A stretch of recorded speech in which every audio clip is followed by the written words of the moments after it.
if we're able to pull this off and connect communities along this route to tell one massive story, maybe that's part of the idea of getting people to work together.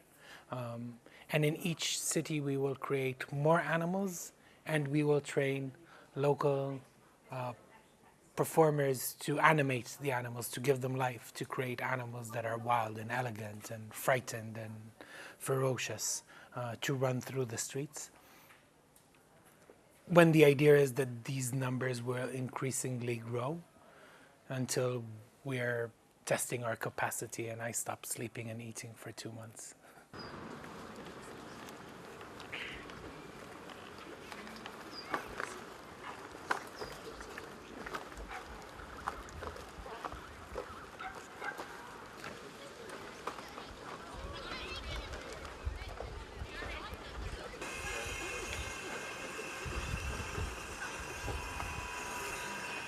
Definitely like the physicality of them, because they were still working on creating them as we were doing it and responding to what we needed from the puppets.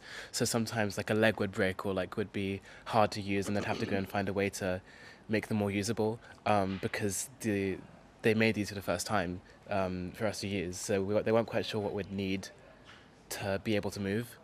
That was really the hardest thing by far, yeah.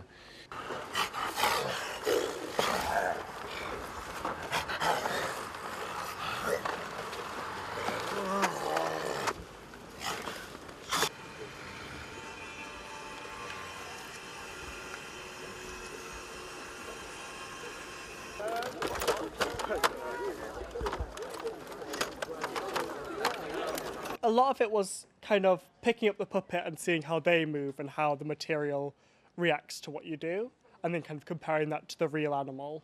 Like with the gazelles, they kind of can bend their spines really like far back, and then if you look at real gazelles, they really kick their legs back as they jump, so we kind of allowed us to kind of fold them up as they jump and then settle them back in.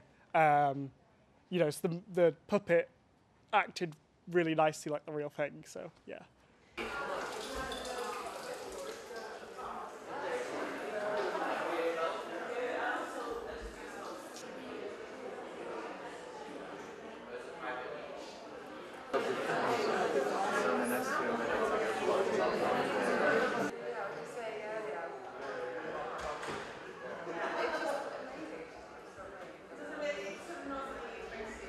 From working on, we started our course, our year, started on just the necks of the kudu and the horns. And from going from that tiny little bit to now seeing this gigantic kudu that's twice the size of me is insane. But when we was working on them in the other room and they were on their hooks, on their hangers, and then the actors came in and they suddenly came to life, it was really interesting to... it was like, oh, my babies now come to life. It's just, it's amazing from seeing them from bits of cardboard to now actual animals. It's crazy.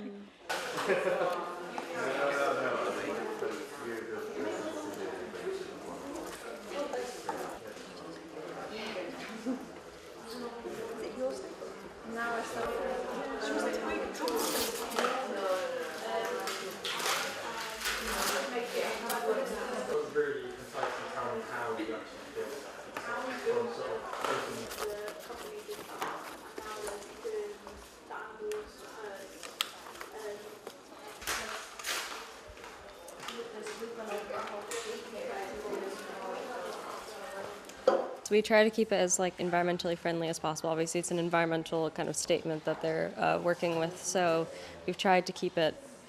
It's been really interesting to use cardboard as material and trying to find ways to strengthen it that still keeps it within its kind of recyclable image. But yeah, it's been a really fun thing to learn to work with.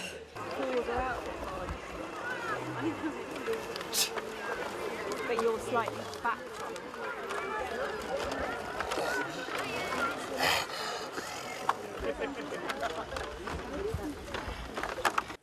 These projects, in a way, are our attempt to become useful, because it's, and then the way these projects work is we create a very, very thick layer of partnerships in each place.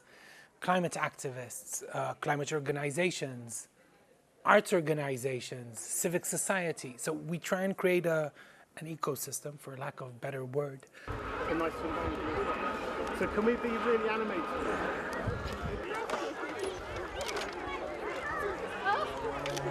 Is important for the conversation, humbly, right? I don't know if what we add to the conversation will change the world. Most probably it won't. Doesn't matter. It's worth trying.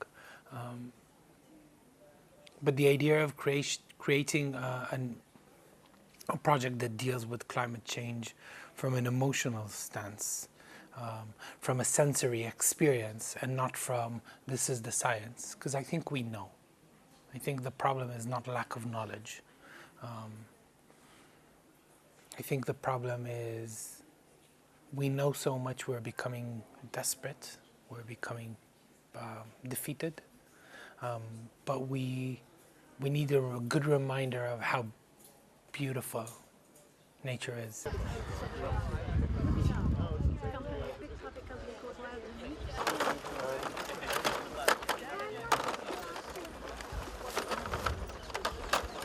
Jelajahi cara baru mendapatkan informasi. Download Metro TV Extend sekarang.